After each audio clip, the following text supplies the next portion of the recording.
দেখতে পাচ্ছেন ব্যারিকেড ভেঙে ফেলার চেষ্টা করছেন। দেখতে পাচ্ছেন যে ছাত্র জনতা ইতিমধ্যে ব্যারিকেড ভাঙার চেষ্টা করছেন। আপনাদেরকে ব্রেকিং নিউজ, প্রথম আলো ও ডেইলি স্টারের ভাঙচুর ঘটনার পিছনে ছিল নির্দেশ। এ নিয়ে ইউনূসকে কঠিন হুমকি দিল ভারতের পিএম নরেন্দ্র মোদী। ইমতিয়াজ, আমরা এখন প্রথম আলো কার্যালয়ের সামনে আছি, কারণ বাজারে।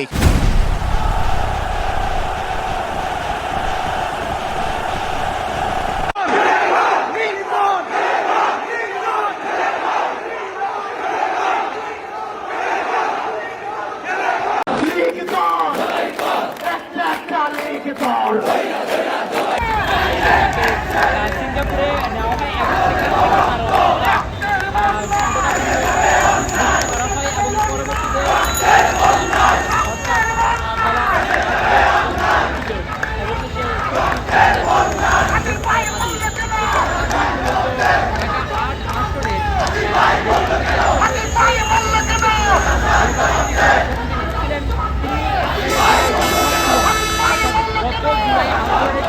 পরবর্তীতে নেতৃত্ব দিয়েছেন এবং বক্তব্য দিয়ে সকলের মন কেড়ে নিয়েছিলেন।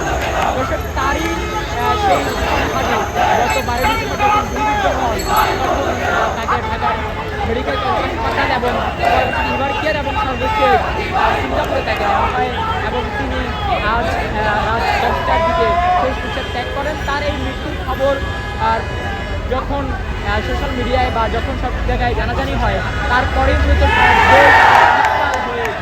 আমরা এই মুহূর্তে রয়েছি চট্টগ্রামের 2 নং গেট এলাকায়। সেখানে আমরা দেখতে পাচ্ছি যে জনতা রাত 11টায় তারা এখানে জড়ো হচ্ছেন এবং একে একে তাদেরকে জড়োর পরিমাণ সেটা কিন্তু বেড়েই যাচ্ছে এবং দেখতে পাচ্ছেন যে ইতিমধ্যেই ছাত্ররা উপস্থিত হয়েছেন এবং তারা এখানে পুরো 2 নং গেট এলাকা তারা সড়ক অবরোধ করে নানা রকম স্লোগান দিচ্ছেন, অর্থাৎ ওসমান হাদির হয়েছে এবং পরবর্তীতে তিনি মৃত্যুবরণ করেন।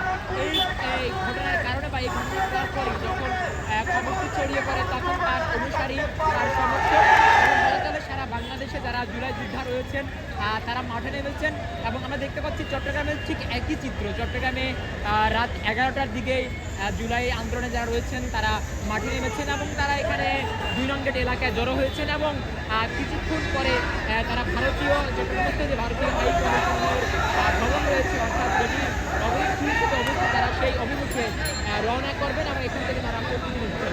দেখতে পাচ্ছেন তারা রয়েছেন জুলাই যোদ্ধা, সাধারণ ছাত্র জনতা থেকে শুরু করে সকলে কিন্তু 2 নং গেট এলাকায় অবস্থান নিয়েছেন। তারা বিভিন্ন রকম স্লোগান দিচ্ছেন, সড়ক অবরোধ করছেন, তারা তাদের সেই ক্ষোভ তারা সেই ক্ষোভ প্রদর্শন করছেন, তারা স্লোগান দিচ্ছেন। যদি একটু জানিয়ে রাখি তাদের স্লোগানগুলো ঠিক এরকম: এক হাদি লোকান্তর লক্ষ হাদি ঘরে ঘরে সহ নানান রকম স্লোগান দিয়ে তারা এই সড়ক অবরোধ করে রেখেছেন এবং তাদের যে ক্ষোভ তারা প্রমাণ নিচ্ছেন।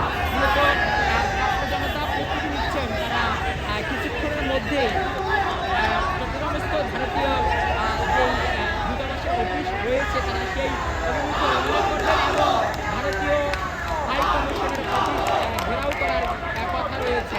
এই মুহূর্তে তারা চট্টগ্রামের 2 নং গেট এলাকায় সড়ক অবরোধ করে তারা তাদের যে বিক্ষোভ তারা সেই বিক্ষোভ প্রদর্শন করছেন।